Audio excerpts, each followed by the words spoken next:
يتبعث فيه رسولا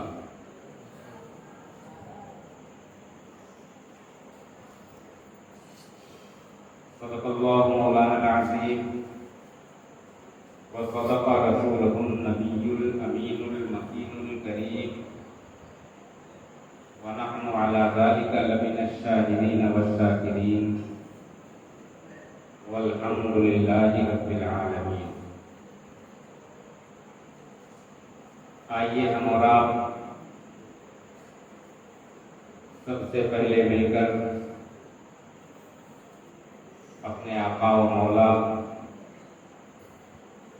دونوں جہان کے مالک و مختار حبیب کردگار محسن کائنات محسن انسانیت امام الانبیاء سید الانبیاء خاتم النبیین رحمت للعالمین جناب محمد رسول اللہ صلی اللہ علیہ وسلم کی بارگاہ بے کس پناہ میں انتہائی خلوص و محبت کے ساتھ درود پاک کا نذرانہ پیش کریں اور پڑھیں اللہم صلی علی سیدنا مولانا محمد وعلی آل سیدنا و مولانا محمد مبارک وسلم صلاۃ و سلام علیک یا رسول اللہ صلی اللہ تعالی علیہ وبارک وسلم۔ یا رسول اللہ انصر حالنا یا حبیب اللہ اسمع قالنا اننی فی بحر غم مغرق خذ یدی سیحل لنا اشقالنا فقرداب و بلا مختاد کشتی ضعیفانو شکستہ رات کشتی بحق خواجہ عثمان ہارونی مدد کن یا معین الدین چشتی۔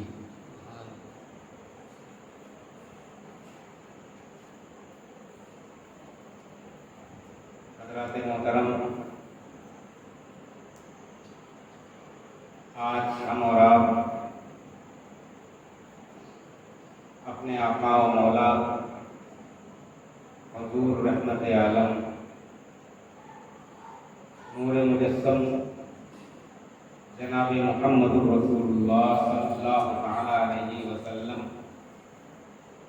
کی محفل پاک میں شرکت کرنے کا شرف حاصل کر رہے ہیں۔ یقیناً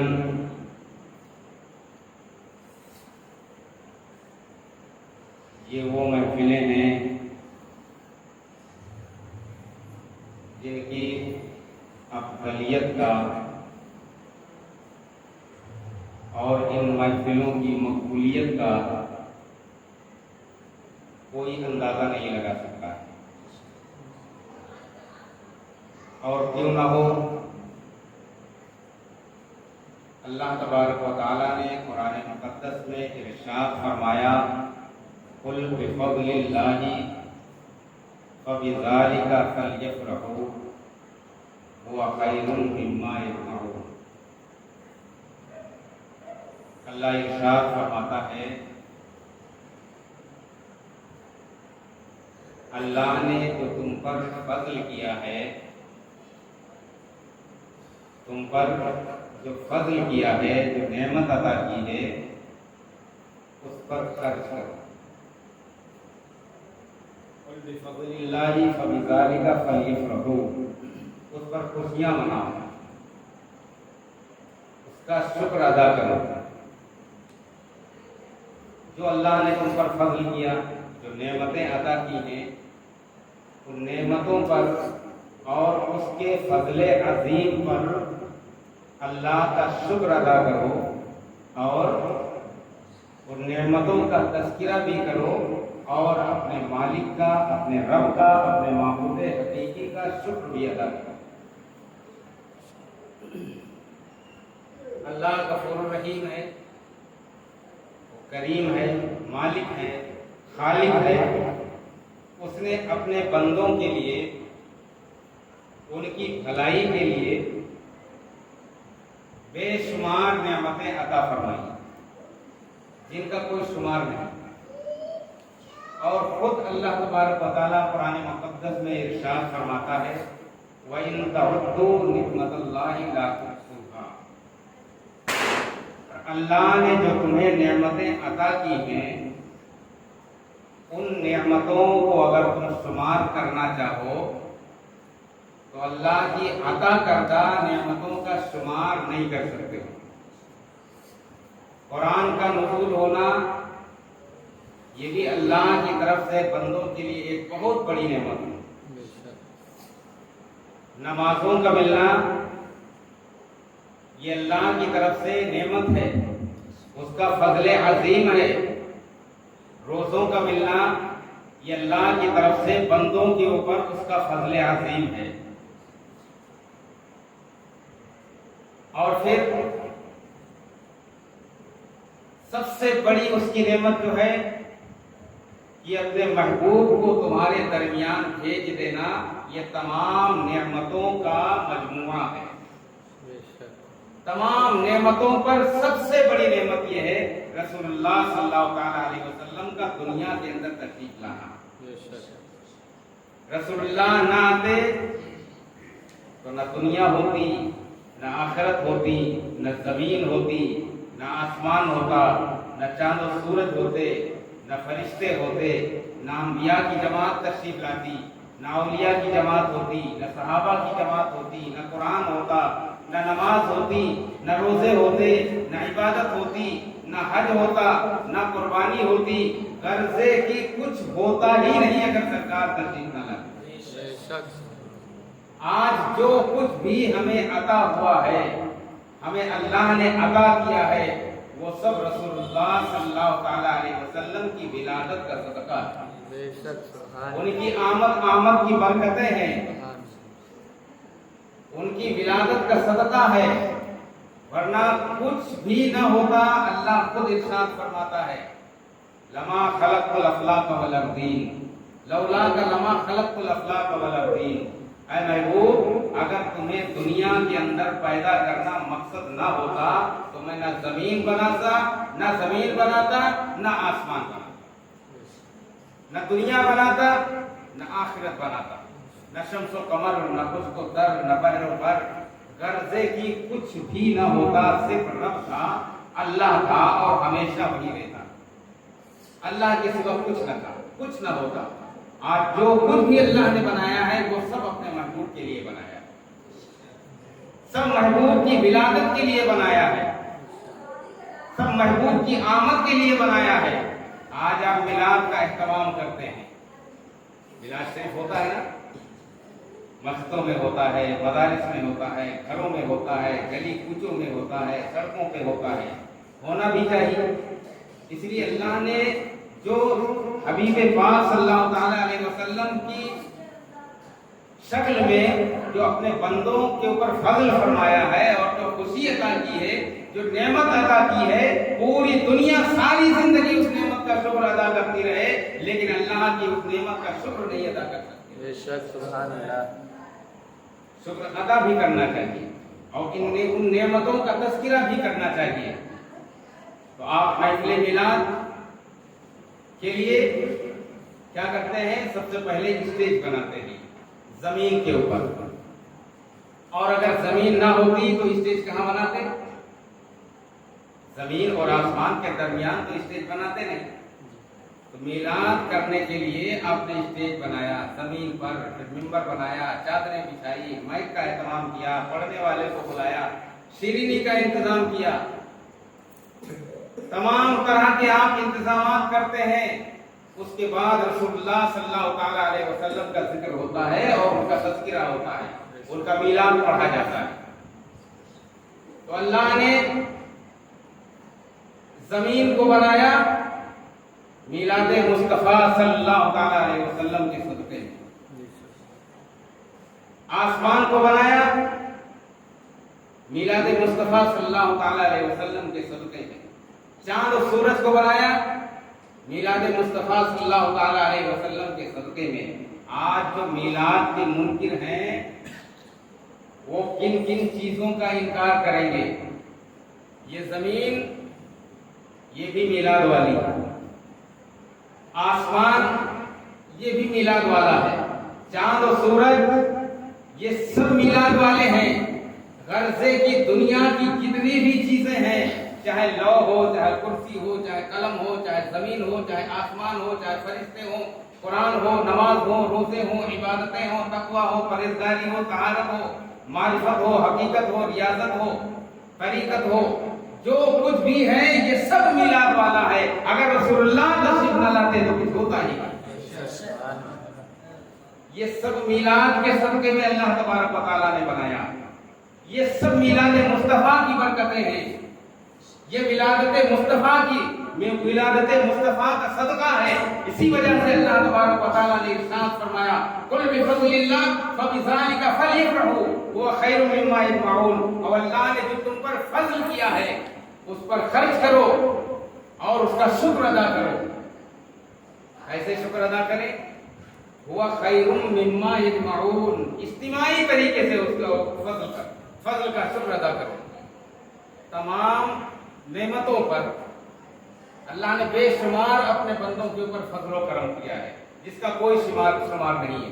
نماز یہ بھی اللہ کا فضل ہے، روزہ یہ بھی اللہ کا فضل ہے، حج یہ بھی اللہ کا فضل ہے، آپ کی زندگی یہ بھی اللہ کا فضل ہے، اور آپ کو ایمان کی دولت سے سرفراز فرمایا یہ بھی اللہ کا فضل ہے، اور آپ کو امت محمدیہ صلی اللہ تعالی علیہ وسلم کے اندر پیدا فرمایا یہ بھی اللہ کا فضل ہے. اللہ نے تمام آپ کے اوپر فضل کیا، کرم کیا، مہربانی کی، لیکن سب سے بڑا جو فضل اور احسان اس نے کیا وہ اپنے محبوب کو ہمارے اور آپ کے درمیان بھیج کر کے یہ سب سے بڑا احسان کیا. سب سے بڑا فضل کیا ہے؟ رسول اللہ صلی اللہ تعالی علیہ وسلم کی ولادت، ان کا آنا، دنیا کے اندر تشریف لانا، یہ اللہ کا سب سے بڑا انعام ہے اور سب سے بڑا اللہ کا فضل ہے. تو جو اللہ نے سب سے بڑا ہم پر فضل کیا اس فضل کے اوپر ہم کیوں نہ خوشیاں منائیں. آج رسول اللہ صلی اللہ تعالی علیہ وسلم کی آمد کی گیت ہم کیوں نہ گائیں، آج ان کے تذکرے ہم کیوں نہ کریں. آج آپ کے یہاں اگر بچے کی ولادت ہوتی ہے، بچے کی پیدائش ہوتی ہے تو خوب خوشیاں مناتے ہیں، گھروں میں چراغاں کرتے ہیں، دوست احباب کو دعوتیں دیتے ہیں، بچے کا یوم ولادت مناتے ہیں، بچے کا برتھ ڈے مناتے ہیں، اس کی یوم پیدائش مناتے ہیں. لیکن جب رسول اللہ صلی اللہ تعالی علیہ وسلم کا یوم ولادت آتا ہے تو وہاں کے اوپر نکتہ چینیاں ہوتی ہیں، فتوے مانگے جا رہے ہیں، شرک کے فتوے لگائے جا رہے ہیں. کوئی کہتا میلاد جائز ہے، کوئی کہتا میلاد نہیں جائز ہے، کوئی کہتا یہ ہے.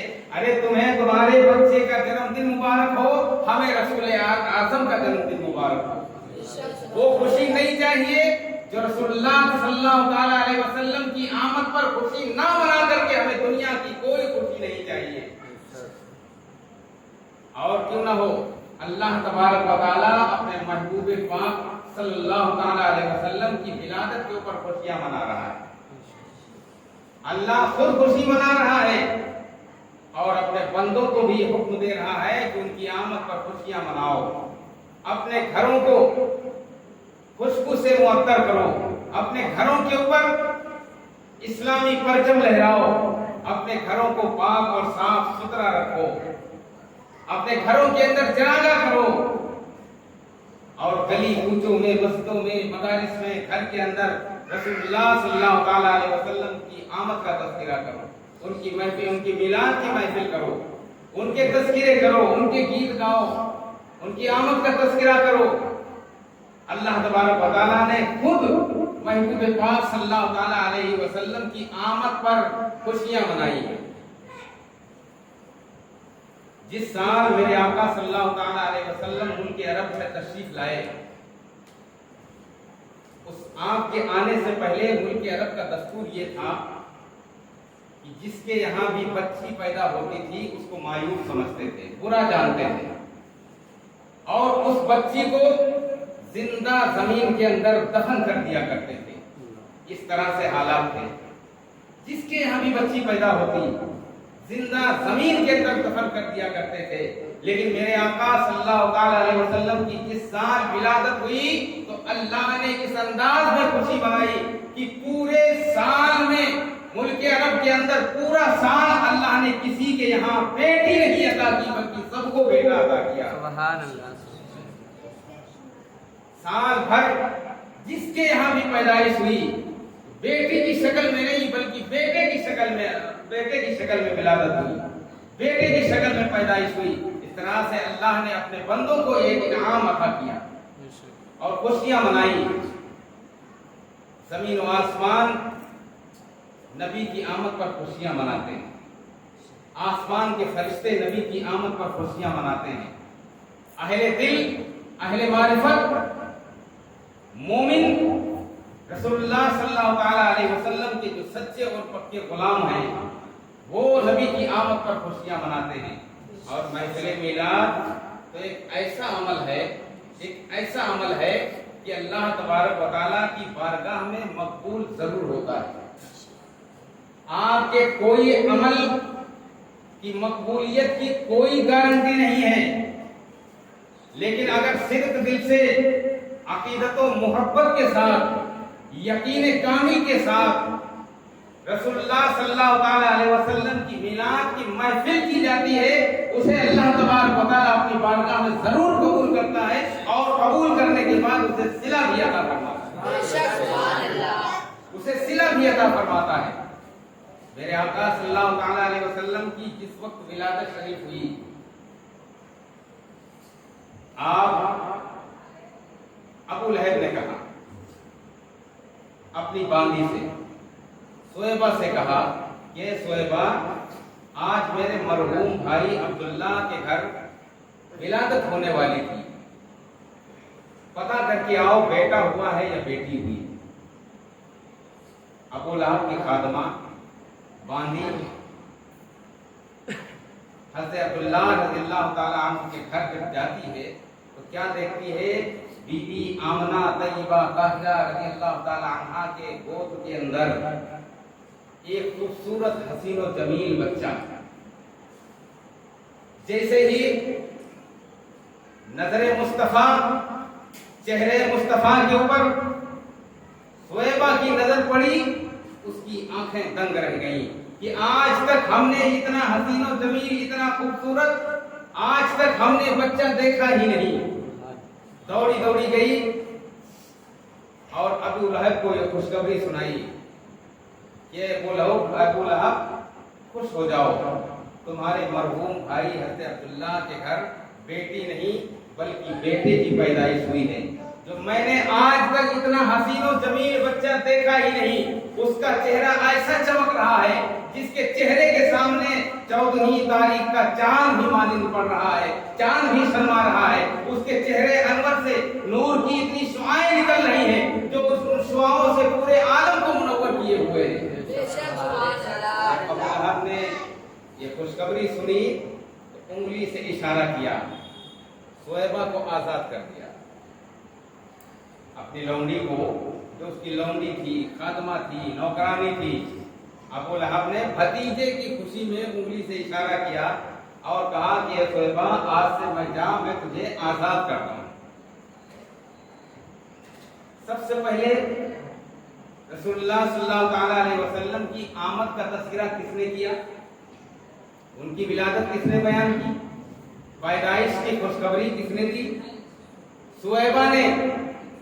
جیسے ہی ابو لہب کو رسول اللہ کی ولادت کی خوشخبری سنائی, ان کی ولادت کا تذکرہ کیا, ان کی آمد کا تذکرہ کیا, فوراً اللہ نے سویبہ کو نبی کی آمد کا اور ان کی نبی کی آمد کا صدقہ ادا کر دیا, غلامی سے آزاد کر دیا. میلاد کا صدقہ فوراً اللہ نے اسے عطا فرما دیا.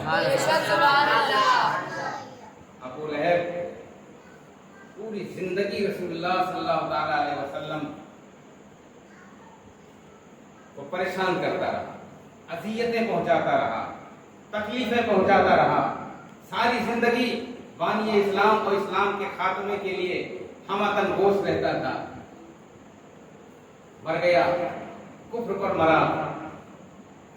آپ کے بھائی حضرت عباس غالباً رضی اللہ تعالیٰ عنہ نے خواب دیکھا اور ارشاد فرمایا کہ ابو لہب ساری زندگی تو تو نے نبی آخر الزمان صلی اللہ تعالیٰ علیہ وسلم سے دشمنی رکھی، اسلام اور بانی اسلام کے خاتمے کے لیے جد و جہد کرتا رہا، میٹنگیں کرتا رہا، مشورے کرتا رہا، منصوبے بناتا رہا، پلاننگ کرتا رہا، ایمان نہ لایا، کفر کے اوپر تیرا انتقال ہوا، آج تیرا کیا حال ہے؟ ابو لہب عرض کرتا ہے میں مر گیا، جہنم کے اندر جل رہا ہوں، نیچے آگ ہے، اوپر آگ ہے، دائیں آگ ہے، بائیں آگ ہے، آگ ہی آگ ہے، برا حال ہے، جہنم کی آگ مجھے تڑپا رہی ہے، جہنم کی تپش مجھے تڑپا رہی ہے، لیکن جب دوشنبے مبارک کا دن آتا ہے، جب سمان کا دن آتا ہے، تو اللہ تبارک و تعالیٰ جس انگلی سے میں نے اپنی لونڈی کے خادمہ سہیبہ کو آزاد کیا تھا، دوشنبے کے دن نبی کی پیدائش کی خوشی میں، بھتیجے کی پیدائش کی خوشی میں، تو دوشنبے کے دن جب دوشنبے کا دن آتا ہے تو میری اس انگلی سے چند قطرے پانی نکلتا ہے جو ٹھنڈا بھی ہوتا ہے، میٹھا بھی ہوتا ہے، میں جب اس کو چوستا ہوں، پیتا ہوں تو مجھے کافی آرام مل جایا کرتا ہے۔ سبحان اللہ، سبحان اللہ۔ صرف اشارے سے آزاد کیا تھا، صرف اشارے سے، اور پیغمبر سمجھ کے نہیں، نبی سمجھ کے نہیں، رسول سمجھ کے نہیں، امام الانبیاء سمجھ کے نہیں، خاتم الانبیاء سمجھ کے نہیں، بانی اسلام سمجھ کے نہیں، محسن انسانیت و محسن کائنات سمجھ کے نہیں، نبی سمجھ کے نہیں، بلکہ بھتیجا سمجھ کر کے آزاد کیا تھا۔ سڑا ہوا کافر تھا جو زندگی بھر منصوبے بناتا رہا اسلام کو، بانی اسلام کو ختم کرنے کے لیے، لیکن جب وہ مر گیا تو اللہ نے بھی نبی کی ولادت سے اسے بھی محروم نہیں فرمایا،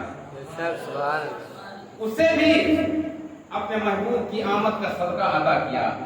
پھر بھی ہم آپ کیسے بھی ہیں، گنہگار سہی، خطا کار سہی، مجرم سہی، بدکار سہی، لیکن رسول اللہ صلی اللہ تعالیٰ علیہ وسلم کے امتی ہیں، جیسے بھی ہیں۔ یہ ہمارا حق ہے کہ ہم رسول اللہ صلی اللہ تعالیٰ علیہ وسلم کی آمد پر خوشی منائیں، اور جو حسب حیثیت ہم سے ہو سکے ہم ان کی آمد کے اوپر، ان کی میلاد پر خرچ کریں۔ یہ ہمارا حق ہے، اللہ مطالبہ کر رہا ہے، ان کی آمد کے تذکرے کرو، جشن مناؤ، خوشیاں مناؤ، کہ اللہ نے سب سے بڑا احسان بندوں کے اوپر یہ کیا، مومنوں کے اوپر یہ احسان کیا کہ فضل عظیم اللہ کا یہ ہے سب سے بڑا کہ رسول اللہ صلی اللہ تعالیٰ علیہ وسلم کو دنیا کے اندر بھیج کر کے انسانوں کو انسانیت سکھائی، ورنہ آج کیا حال ہوتا، آج ہمارا آپ کا کیا حال ہوتا، جو پہلے حال تھا اس سے بھی برا حال ہوتا، اس سے بھی خراب حال ہوتا۔ یہ کرم ہے رسول پاک صلی اللہ تعالیٰ علیہ وسلم کا کہ انہوں نے ہمیں ایک انسانی زندگی جینے کا سلیقہ بتایا، ایک طریقہ بتایا، اور دنیا میں بھی کام آ رہے ہیں، حشر میں بھی کام آئیں گے، اور قبر میں بھی کام آئیں گے، بغیر ان کے قبر کے عذاب سے بھی چھٹکارا نہیں ہے، دنیا میں بھی کامیابی نہیں مل سکتی ہے، دنیا میں بھی ہم بھلائی کے راستے کو نہیں اختیار کر سکتے ہیں جب تک رسول اللہ صلی اللہ تعالیٰ علیہ وسلم کے دامن سے وابستگی نہیں ہوگی۔ نہ قبر میں کوئی ہمارا ساتھی ہے، نہ حشر میں کوئی ہمارا ساتھی ہے، قبر میں بھی کام آئیں گے، دنیا میں بھی کام آ رہے ہیں، حشر میں بھی کام آنے والی ذات ہے رسول کریم صلی اللہ تعالیٰ علیہ وسلم کی۔ اور آپ کیا خوشیاں منا سکتے ہیں، نبی کا میلاد آپ کیا پڑھ سکتے ہیں؟ یہ تو انہی کا کرم ہے کہ وہ اپنے تذکرے جس سے کروا لیں، ورنہ نبی کا میلاد تو کما حق ہو خدا کے سوا کوئی پڑھ ہی نہیں سکتا، خدا کے سوا رسول اللہ صلی اللہ تعالیٰ علیہ وسلم کی تعریف کوئی کر ہی نہیں سکتا، نبی کا میلاد خدا کے سوا کوئی پڑھ ہی نہیں سکتا ہے، نہ اتنے اہتمام کے ساتھ، نہ اتنے ادب کے ساتھ، اور نہ آپ کی جماعت کے اندر، آپ کے درمیان نہ وہ نوری مخلوق ہے۔ اللہ نے اپنے محبوب کے یہ میلاد عرشی بھی ہے، فرشی نہیں ہے، زمین ہی کا نہیں ہے، رسول اللہ صلی اللہ تعالیٰ علیہ وسلم کا میلاد سب سے پہلے اللہ نے عرش اعظم میں پڑھا، اللہ نے سب سے پہلے اس میلاد کو اللہ نے خود پڑھا، کس کے درمیان؟ فرشتوں کے درمیان،